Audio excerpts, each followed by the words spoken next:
You are listening to the Lifeblood Podcast, a podcast about the totally average, unremarkable little town of Bright Ridge, where there is definitely nothing strange going on. This is Chapter 3.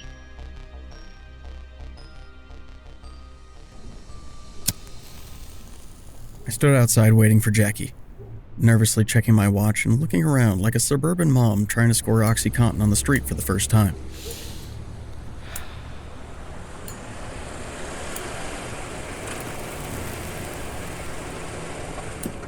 Hey, you made it. I was worried you weren't going to show. You still haven't kicked that habit? It's nice to see you, too. It is nice to see you, though I'm less fond of smelling you. Yeah, all right. I'm putting it out.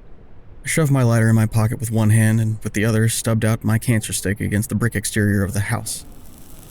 Jackie opened up her back seat and reached for her work bag. Thank God. What was that? I said, like smog. What? You know, the dragon? You smoke because it makes you feel like the dragon from The Hobbit? Well, no, I answered her. Mostly I just do it because of the nicotine addiction. She shook her head in bemused wonder, a look I was pretty familiar with people giving me. Luckily, I had for years now fostered a personality of pleasantly charming eccentricism to such an extent that most people who'd shared more than 2.5 conversations with me were statistically at least 33.33% less likely to bother with follow-up questions, which served me well in moments like these.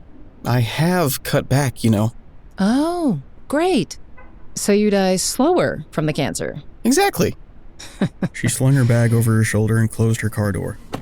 She walked up and we shared a quick hug. I felt her thin fingers squeeze my shoulder as she pulled away. It is good to see you, Huey. So you said. Now, come on. Dinner's getting cold. We walked in and I cut a path for us, snaking through the taped up boxes, trash bags, and half-used reels of bubble wrap. Wow. Yeah. Must be weird, seeing your life all packed up like this. It's weirder seeing the parts of it he decided to throw away. Your folks still in Valley Glen? Oh yeah, you'd have to drag them kicking and screaming out of that old house. I think I'd like to see that. So might I, honestly. When we kept walking through the dining room, Jackie paused and looked around, confused. I thought we were having dinner. We are, but my old man already sold the dining room set. I walked to the door of the basement and opened it. So we'll be kicking it old school. You're kidding. Nope. I'm a man of my word. Like when we were kids, remember? How could I forget? I watched a smile slowly spread across her face like a decade time lapse of deforestation in the Amazon. Though, actually, not at all like that, because this sight was, in fact, pleasant and didn't leave me with a sinking feeling of dread like the other one did. I bowed deeply as she walked by and started down the stairs. I heard her snort a laugh as she shoved me in the arm. And while I didn't see her eyes roll, I had also never seen a platypus lay eggs. But as was the case with both, I knew that they must have. I followed behind her as she descended the stairs and watched the back of her head as she found in the middle of the otherwise near-empty basement a comforter draped across the floor with a bottle of wine set between two dishes that were covered in silver foil to try to help the meal hang on to its heat. The music played softly from Dad's old portable Columbia turntable. The overhead was off, and the only light came from the couple of electric camping lanterns on the edges of the blanket. Jackie beamed back up at me. I can't believe you did all this. Neither could I thought to myself. I'd like to have told her that I wasn't a man of half measures, but we each knew that that was exactly the type of man I was, so I just smiled back at her. Jackie set her bag by the steps, kicked off her shoes, and sat on one corner of the blanket. I went to the other and picked up the bottle. I couldn't pronounce the name, so between that and the price, I figured it must have been the good stuff. Certainly had never seen the label on the shelves at McGuire's.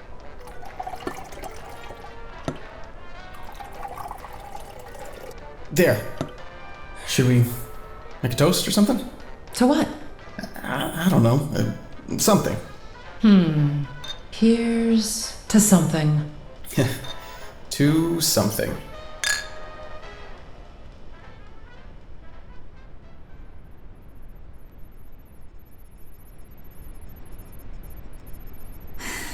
It doesn't make any sense. Everything we know about the source. which granted, as much as Columbus knew about geography, suggests direct interaction with the subjects will have a depressant-like effect. But with the Egger injected directly into the bloodstream, the effect was nearly the polar opposite. Polar?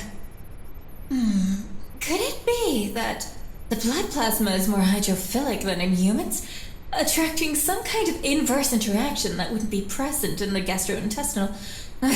No, don't be ridiculous, S.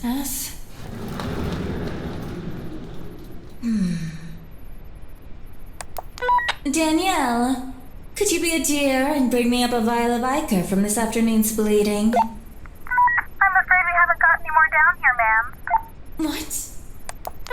What do you mean? We just drained over a gallon of the damn stuff no more than a few hours ago. Yes, ma'am, but Mr. Elwood requested the samples be taken to his office, and Dr. Luthor saw to the general disposal of the rest. For the love of... We'll go fish some out of the biohazard waste disposal unit then. Seriously? Oh, for goodness sake, Danielle, it's only an industrial dumpster full of biological waste. Don't be such a baby. And that infernal backup generator still isn't working properly. As I told Frank earlier in the day, there was nothing inherently wrong about an experiment yielding unexpected results. The trouble was now working out why those unexpected results had occurred.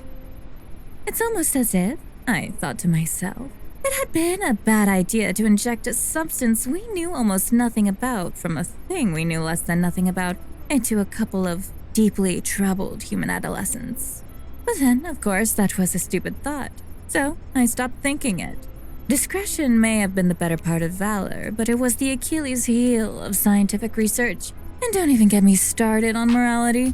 The fat lot of good that's ever done anybody. It had been an absolute nightmare originally convincing the partners of Lilith & Co. to do something a little more proactive with the discovery made by the Australian office. Elwood, for as much as I loved the man, or at least loved him so much as one could love one's boss within the cutthroat world of corporate America, was simply not a visionary, much as he liked to believe himself to be. And when it came to originality, the man was about as unique as a drop of water in the ocean. Because of this, Frank and I had come to something of an arrangement some years back when it became apparent that I was not destined for early retirement, as were so many of my predecessors. That being that I would stay out of his way if he were to stay out of mine.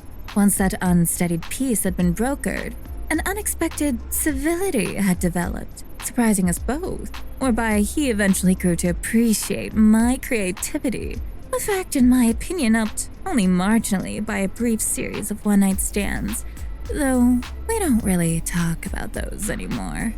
I leaned back in my chair, took off my glasses, and scrubbed my eyes for a moment. Oh, it had been fascinating touring the campus for the first time. Frank had insisted I see the bleeding process before taking over. I'd admittedly been reluctant at first, not because I thought I would develop some sort of empathetic attachment to the source. No, merely I thought my time would be better spent in the lab.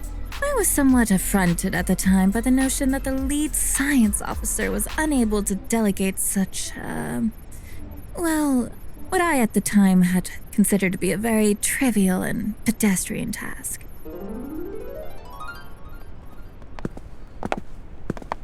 And currently we have about 8 beds in the main compound, but we're hoping to expand that to 9 or 10 by the end of the quarter, as demand continues to increase, especially as we move into the holiday season.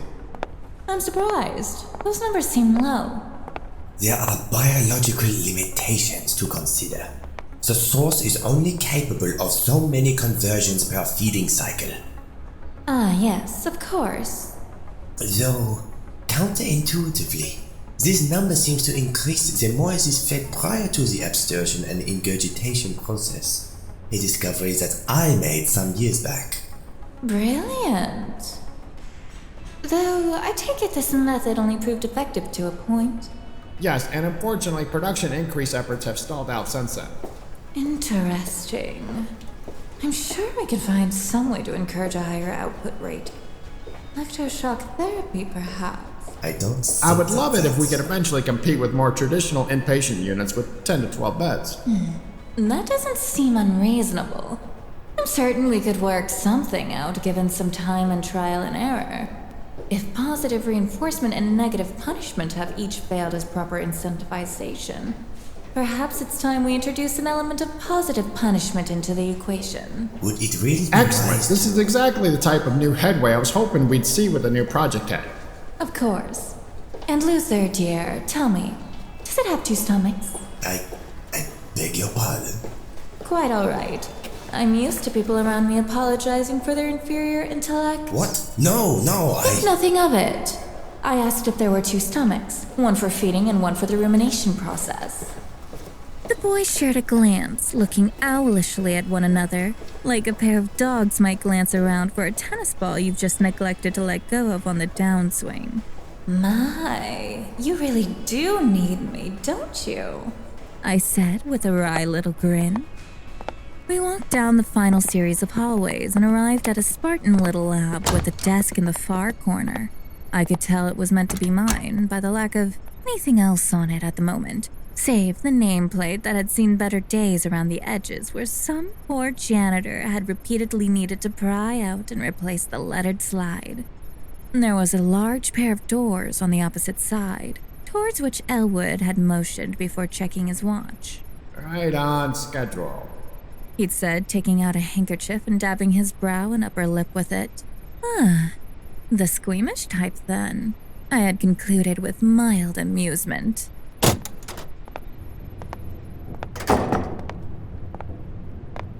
We entered onto the observation deck above the operating theater. Frank hung back, busying himself by pretending that he had an important email to respond to, and wrestling with an old BlackBerry smartphone that was terribly out of fashion even for the time. Dr. Luthor and I walked up to the glass.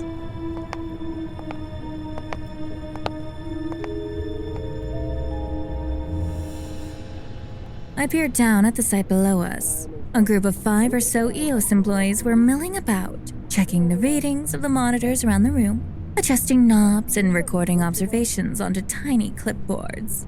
A guard stood at the far corner with a semi-automatic rifle pointed down at the ground, occasionally casting an eye about the room and generally looking about as bored as a stepfather at an elementary school dance recital.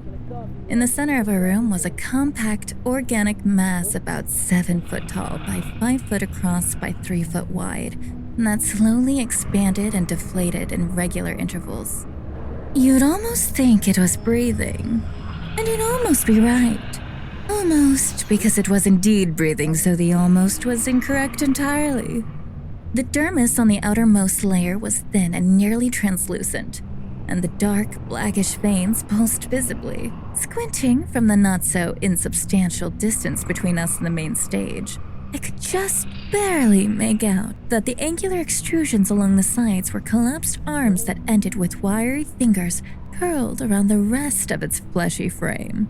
I'd known from the reports I had spent the prior fortnight refamiliarizing myself with that at the end of those spindly fingers were blunted ends, along the surface of which were tiny sharp stickers, like the mouths of several dozen mosquitoes had been stuck through the top of a bottle cap. Oh, remarkable, isn't it? Dr. Luthor had asked me. Interesting, I had answered.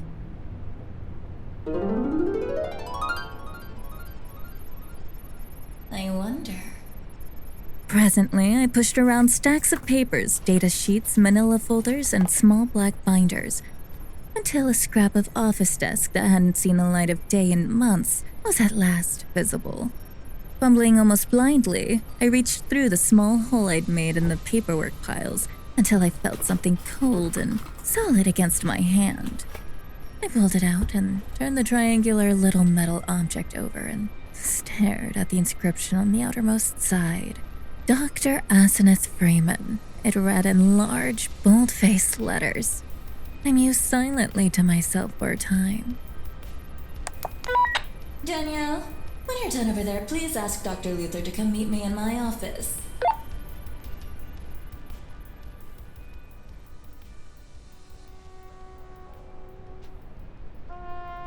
So the first guy asks the second guy if they're gonna have a problem.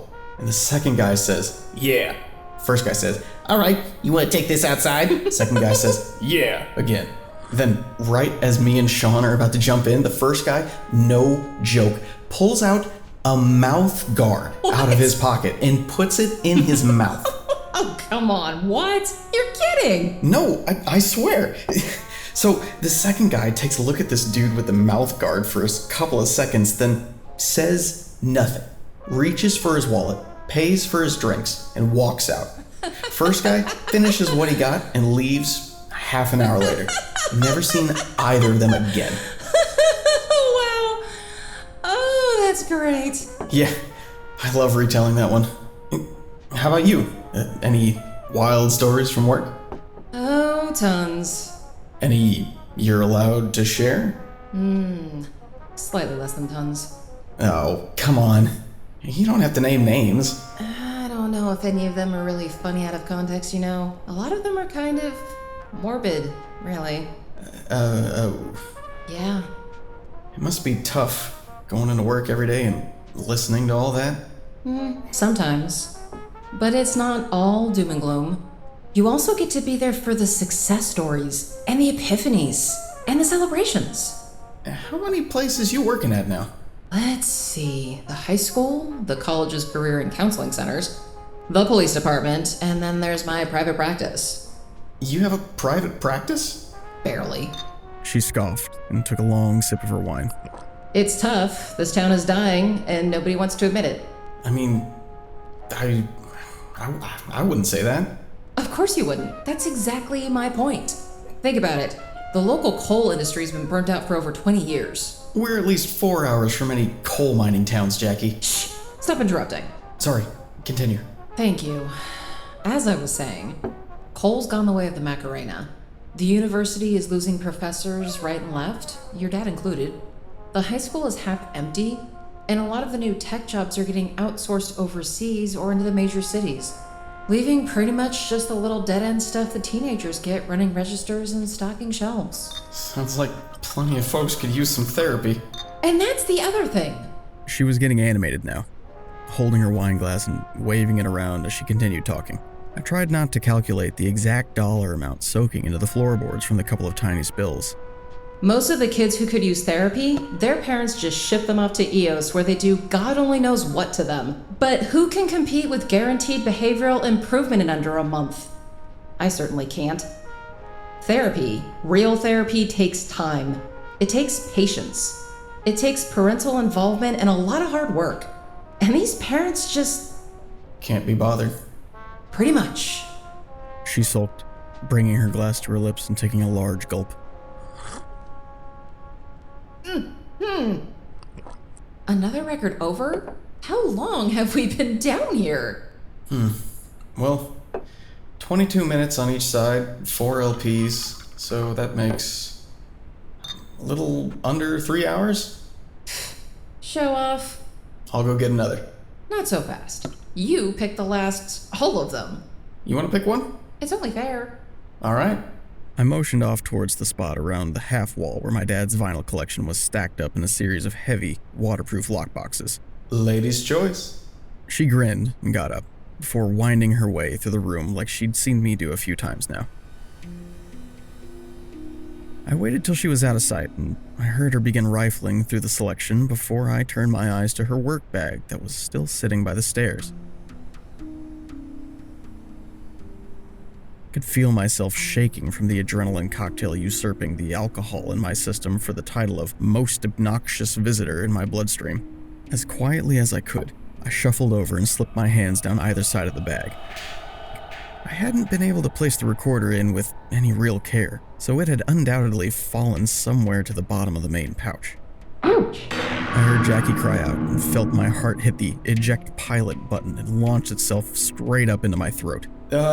Everything okay in there? I called out when I'd regained my composure and turned to see that she had not just walked back in to catch me red-handed. Yeah, cardboard cut. Damn, I hate those. Same. I waited another beat longer before resuming my search, and after a few seconds I felt my hand bump into something blocky and familiar, and I pulled it out. I turned the tiny digital recorder over in my hand. The screen was off. When I tried the power button, nothing happened. Dead battery. Dad had warned about that. I can only hope it had managed to get something useful before it gave out. The smart thing to have done then would have been to be patient and stuff the thing in my pocket to give it a listen once Jackie had left. But patience and me had never really gotten along. I got up and started for the stairs. Hey, I'll be right back. I gotta use the bathroom. Don't you guys have one down here? I, don't like that one. What? I barreled up the stairs and made a beeline for the study. Remembering the drawer where my dad had dug out the AAA battery, I rummaged around until I found another, pried off the recorder's back panel, and banged out the old battery before swapping in the new one. Come on, come on, come on. I flipped the little thing right way round again and held down on the switch. It asked me to confirm the date and time, which was automatically set to midnight, January 1st, 2001. I clicked yes and continued to the home menu. Accuracy be damned. A message popped up on the screen in all capital letters.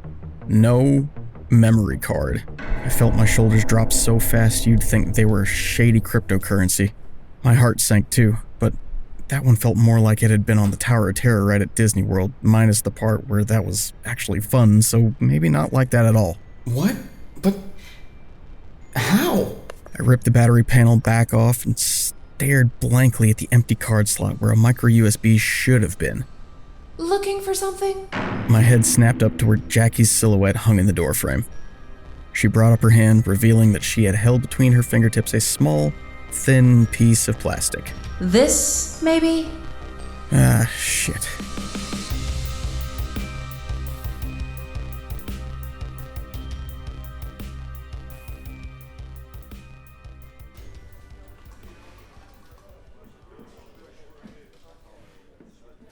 The night was growing about as bitter as 3-day-old coffee grinds at the bottom of the office coffee maker.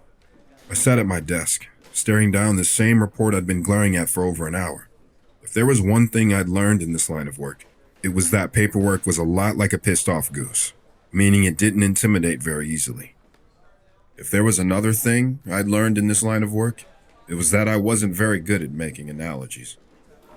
Hey, Phil, shouldn't you be home by now? What the hell are you still doing here, man? Huh? I checked my watch. Nearly 10 o'clock. Well, damn. Mark's gonna kill you. Well, Homicide could use some action. They've been getting rusty. Go home, wise ass. I will. It's just... The kids? Yeah. They ain't been signed out yet? No. Anderson got a call from one of the parents a couple hours ago. But... 2 men in heavy winter coats and white scrubs came through the front doors. They headed to the front desk as the cold air they brought in with them sent a chill through the room, and papers across near every desk went flying. Ooh, Christ. Must be getting bad out there. Evening, gentlemen. How can I help you? Picking up Kennedy. What? I jumped out of my chair and rushed over to the front desk. You're here for Dax. Yeah. What of it? You two are with EOS? Nah. We just dressed some paper-thin hospital scrubs in the middle of winter to be fun and quirky. Hey, easy on the sarcasm, pal. You're talking to an officer of the law. I looked over at the desk sergeant on duty. I'm sorry, Phil. When Mr. and Mrs. Kennedy called earlier, they relinquished care back to Lilith and Co. You've got to be kidding me. Those kids being at that place is what started this nonsense. Hey, the center helps JDs, man, and it does a damn better job of it than Juvie. You want to say that to me again, boy? You know, for a cop, you sure don't know how to stay in your lane. Whoa, gentlemen. Let's all take it easy. Hey, he started it.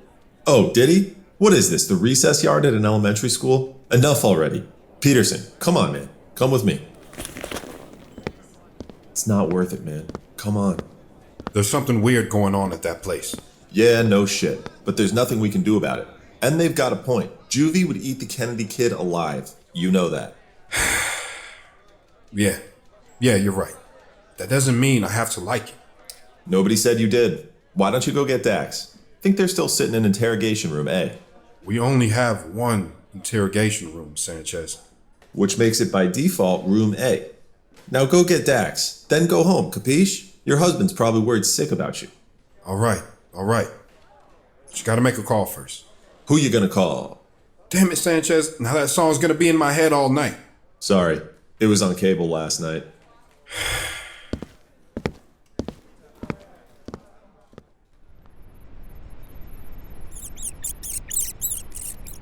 It had simply never occurred to me before. Try the Iker solution in a small, relatively uncomplicated mammal before moving on to human experimentation. Yes, remarkable. So what does this tell us? We watched as the rodent skitters about its cage. Well, that's the interesting part. On its own, it behaves relatively the same as it would prior to treatment, other than increased appetite. But introduce it to others of its species. Son of a bitch, you could have warned me, Doctor.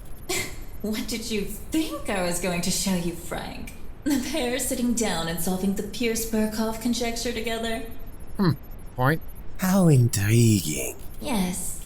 It seems, unlike the usual cumulative effects of rumination, introduction of the Iker into the bloodstream at a level of 5 micrograms per millimeter or higher results in a completely different set of positive behavioral effects, including increased strength, speed, perception, sensitivity to light, and aggression. I hardly call increased aggression a positive trait. Not positive in a vernacular sense, Frank, but in a scientific one, meaning an additive quality. Ah, right. Yes, of course. Any fatigue or reduced mental acuity? Nothing observable at this level, though possibly at higher doses. Have you tried pairing 2 of the specimens injected with the serum together? No, though I'd assume they'd fight to the death like a pair of beta fish. I wouldn't be so sure, given that the human subjects did not attack one another. On the contrary, all evidence we've managed to gather so far suggests they worked together. That's true, yes. You're right. Some sort of green-beard altruism, perhaps? My thoughts exactly. They're gonna start sprouting beards? It's just a turn of phrase, dear. Meaning they can somehow spot others like themselves to whom they treat with empathy, while responding with apathy, if not outright aggression, to those who are dissimilar. Oh, right. Of course. Then that could prove quite useful to us, couldn't it? Quite. What did you have in mind, Frank? What dosage were the children given? Accounting for the size differential, the equivalent of nearly 5 times as much as little Mickey here. Mickey isn't a rat, he's a mouse. It's right in the name. Frank. Sorry, it was just nice to correct you for a change. Yes, very good. Now, as I was saying, the math works out to about 75% peak serum levels in the adolescent subjects, assuming they metabolized it similarly to Jackie here. Much more accurate, thank you. Anytime. Any update on the runaways by chance? They're being collected as we speak. Wonderful. I would like, of course, to examine each of them thoroughly when they are returned to us. In all honesty, we were lucky the experiment didn't kill them outright. In the rodentia, anything over about 20 micrograms per millimeter proved fatal. The therapeutic window is exceptionally narrow. Yeah. Dr. Luthor? Yes, sir. How quickly can you concoct a batch of the new serum at the correct concentration for use in humans? Without them being uncontrollable, of course. With Dr. Freeman's assistance? Naturally, darling. Then I would estimate 24 hours or less. Excellent. Get to it. As you wish.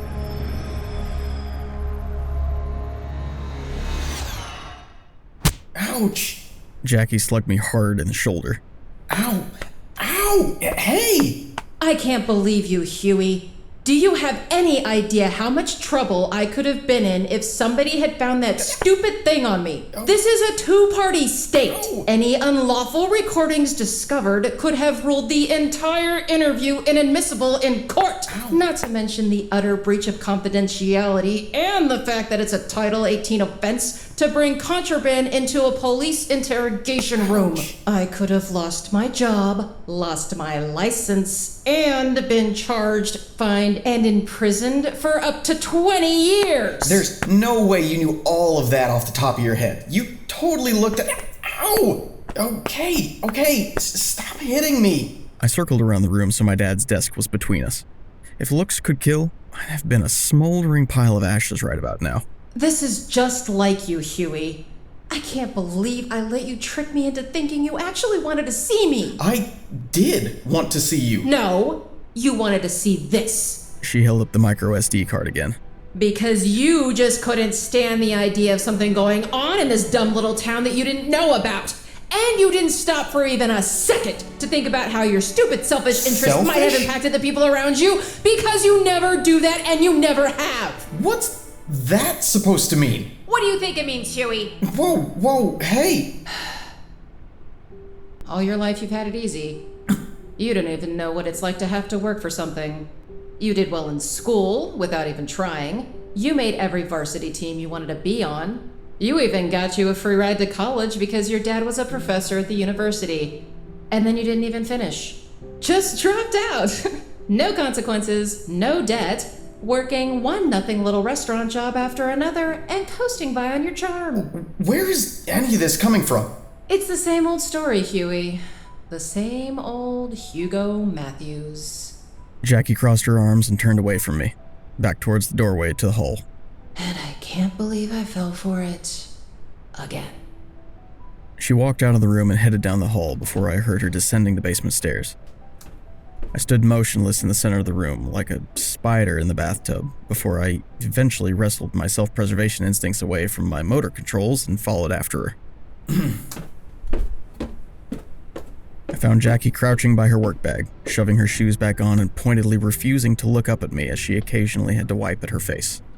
If you knew about the recorder, why'd you come over? I don't know why I asked her that just then. It was a really stupid thing to say. Like shouting, "Hey, you missed your own executioner." That's what you want to ask me? Wow. Because, I don't know. I kept hoping it was just an honest mistake. And that when I came over, you wouldn't try to take it from my bag. That somehow it had just fallen in there. I mean, yeah, it was a long shot, it being on and all. But... She shrugged, shook her head as her eyes turned glassy again. But some part of me knew. Because it always does with you. I don't understand. No, you don't. And that's exactly the problem. I should have known better. She got up, and I was honestly pretty impressed with her ability to keep up the death glare while shrugging past me on the stairs. Jackie. Don't even bother, Huey. Please, wait. I just... Oh, for fuck's sake, when did this start? I nearly tripped over her when she stopped short in the foyer with one hand on the doorknob. She was looking out through the narrow window by the front door. I glanced over her shoulder and was greeted by the sight of an angry snow squall raging outside. You've gotta be kidding me. Did you know about this? Me? What? No, of course not. I've been with you this whole time. The storm must have come in early. Here. I went into the family room and turned on the television. We're getting record low temperatures as a severe weather threat continues to loom. Blizzard warnings remain in effect and probably will remain so throughout the night due to gusty winds and decreased visibility.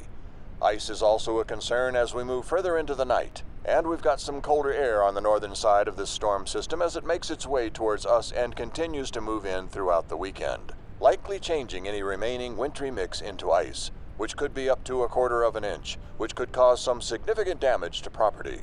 Local police and emergency services have issued several warnings on the township's website, as well as Facebook and Instagram, pleading with the locals to remain indoors.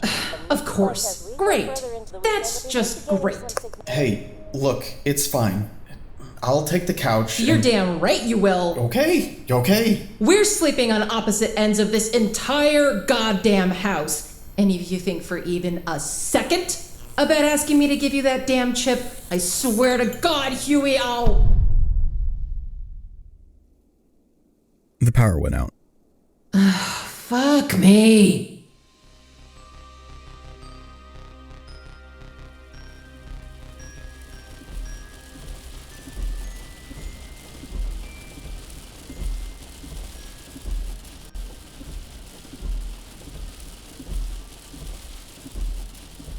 The first thing I saw when I woke up was the snow. It fell in thin streaks against a deep, black expanse outside the car window, with not even the occasional interruption of a bright yellow halo from a passing street lamp. The first thing I heard was the sounds of the windshield wipers, which were old, crummy, and running on high.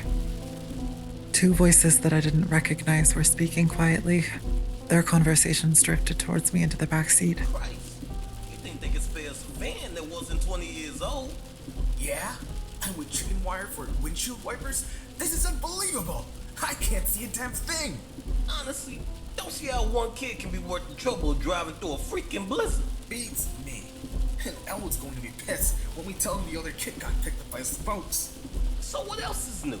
The guy wouldn't know a smile if he walked in with a skirt on, invited him to dinner, stood him up, called to apologize, said they'd make it up to him, invited him on another date, had a great time, took him home, and said he was going to slip in something more comfortable, and then showed back up in his birthday suit and invited him to bed. If it ended up in his birthday suit in the end, isn't that just the same as if it showed up the regular way, without all the anthropomorphizing? Yeah, suppose so. You get my point, though. My head was pounding, and there was a fierce aching in my shoulder that was tendered with a touch. How had I gotten here? I couldn't remember anything after the interview at the police station had ended. I sat up slowly and pressed my face against the window. The glass was cold to the touch and fogged around the spot where my cheek touched it. I got a glimpse of the night around us. Behind us, it was completely dark, an inky black nothingness. But up ahead, something was glowing. Looks like the town lost power. It's a good thing they got them fancy backup generators at the center. Yeah, I guess. What? You don't like them? I don't know, man. Having all those hydrogen fuels that surround the complex makes me kind of jumpy. You got any idea how flammable all that shit is? Not really. I didn't pay much attention in chemistry class. They're taking me back, I think, and feel a dread cold enough to rival the mounting storm outside grip my chest in icy terror. My heartbeat became the crashing of cymbals reverberating against my rib cage and up to my temples. I can't go back there. I can't go back there. Relevant information to an unseen audience. You keep talking crazy like that, and they're going to stick you in one of those beds in the woods. They already have. I went through the program when I was in 11th grade. No shit. Me too. Really? Yeah, only I was in 8th. I think a lot of us sent their staff or patients as kids. Huh. The glow up ahead grew brighter. We were getting close to the compound now. Maybe another 2 miles up the road and I could just barely start to make out the dim gray, amorphic shapes of the buildings in the distance, when suddenly the storm picked up and we were instantly encased in white as a sudden snow squall appeared all around us. The driver, whose vision was already marked by the brutal conditions, could hardly see so much as the hood of the van anymore. We hit a patch of ice and instinctively he hit the brakes and we began to swerve. Fuck my leg, fuck my leg, fuck my leg! Lay off the brakes, you fucking idiot!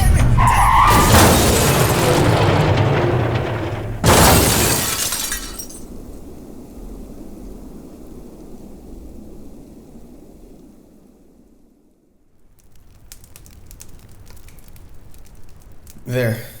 That should last for a few hours at least. Glad my dad still had some Duraflames in the garage. Okay. Look, I get it, alright? I'm sorry. I don't know what else you want me to say or do, but we're gonna be stuck here for a while, and not talking to each other is gonna make it go by a heck of a lot slower. So, truce? You can go back to hating me tomorrow. Fine. Hallelujah. Shut up. She pulled the old comforter tighter around her. It had gotten cold surprisingly quickly since the power had gone out.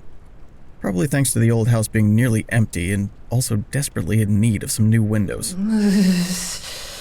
You got any more alcohol around here? Wow, seriously? Don't get any ideas. Just, to keep warm. Like with those avalanche rescue dogs with the barrel of brandy strapped around their necks. You know that alcohol doesn't actually help your body stay warm, right? Just makes you feel like it does. And rescue teams never actually strap brandy casks to their St. Bernards. You would know that. And no, I didn't. I also don't care. All right. I'll go look. You still got your phone on?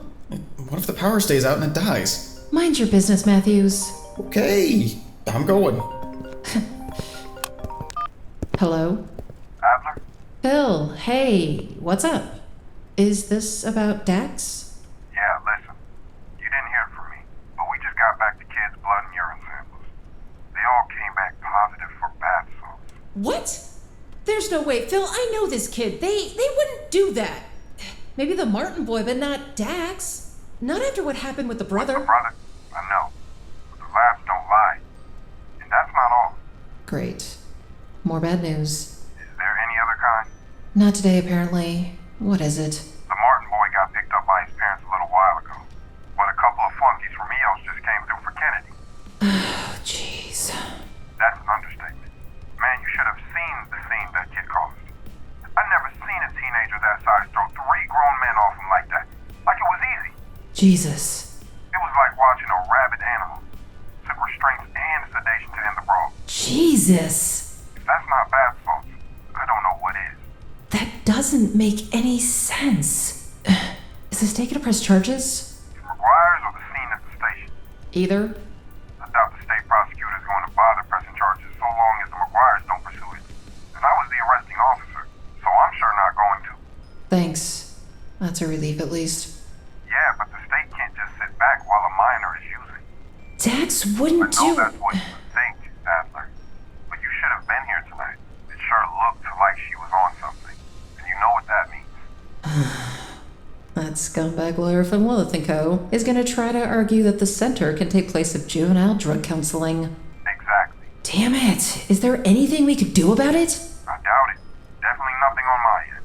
All right, I'll weigh my options. Thanks, Phil. Night, Adler. Good night. I know you were listening. Sorry. You just can't help yourself, can you? How can you not? You're really just gonna sit there and let all this happen? You don't even know what that phone call was about. I know enough from the look on your face and what I overheard that it isn't good. Jackie. Don't say it. We need to... Don't say it. We don't say need just don't to say listen it. to that tape.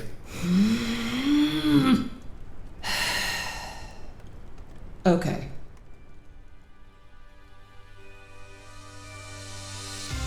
You've been listening to Lifeblood, Chapter 3, an original audio series written, directed, and produced by Akiva Vita.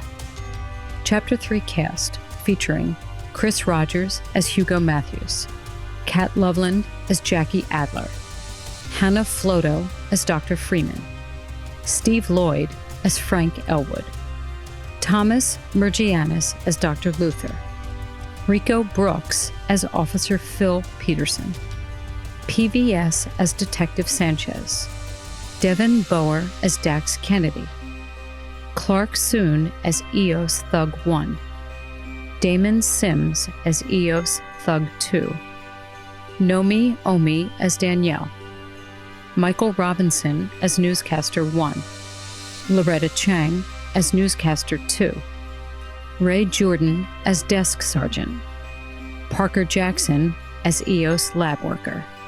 Original theme music composed by Octavian. Additional credits available in the show notes. Lifeblood and all related characters are copyrighted 2023 and are the sole intellectual property of Akiva Vita. Thanks for listening.